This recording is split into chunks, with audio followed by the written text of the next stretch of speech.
273 centimeters in feet? First of all, we need to know the value of 1 centimeter in feet. It's always 1 centimeter equals 0.03280839895 feet.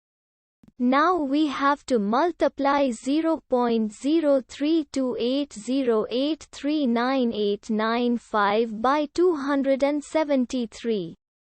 Therefore, 273 centimeters times 0.03280839895 feet equals 8.956692913335 feet. So, in other words, 273 centimeters equals 8.956692913335 feet. We hope you have enjoyed this video. Please like and subscribe to our channel for more videos like this.